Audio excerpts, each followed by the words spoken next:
الحمدللہ، ایک صحابی رضی اللہ عنہ کہا کرتے تھے منافقانہ خشوع سے بچو۔ ان سے پوچھا گیا کہ منافقانہ خشوع کیا ہے؟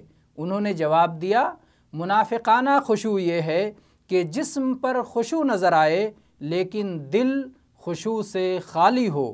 عمر رضی اللہ عنہ نے ایک شخص کو صلاۃ کے اندر اپنی گردن جھکائے ہوئے دیکھا تو اس سے کہا، اے جھکی گردن والے، اپنی گردن اوپر اٹھا، خشوع گردن میں نہیں دل میں ہوتی ہے۔ عائشہ رضی اللہ عنہا نے دیکھا کہ کچھ نوجوان چل رہے ہیں لیکن ان کی چال پر مردنی چھائی ہوئی ہے۔ انہوں نے حیرت سے پوچھا، یہ کون لوگ ہیں؟ جواب دیا گیا، عبادت گزار لوگ ہیں۔ عائشہ رضی اللہ عنہا نے کہا، عمر فاروق رضی اللہ عنہ سچے عبادت گزار تھے۔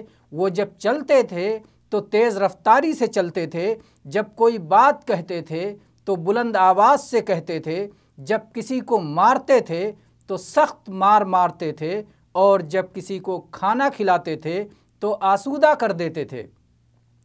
فضیل ابن عیاض رحمہ اللہ کا قول ہے، یہ بات ناپسند کی جاتی تھی کہ آدمی اپنے دل میں پائے جانے والے خشوع سے زیادہ اس کا مظاہرہ کرے۔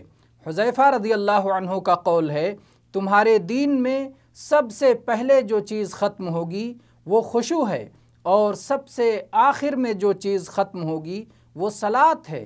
کتنے ہی لوگ ہیں جو صلاۃ ادا کرتے ہیں لیکن ان کے دل میں کوئی بھلائی نہیں ہوتی۔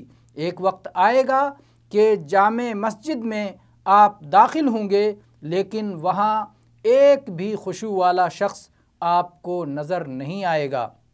اسے امام احمد نے کتاب الزہد میں، اور امام ابی شیبہ نے، اور امام حاکم نے روایت کیا ہے، اور امام حاکم نے اسے صحیح الاسناد قرار دیا ہے۔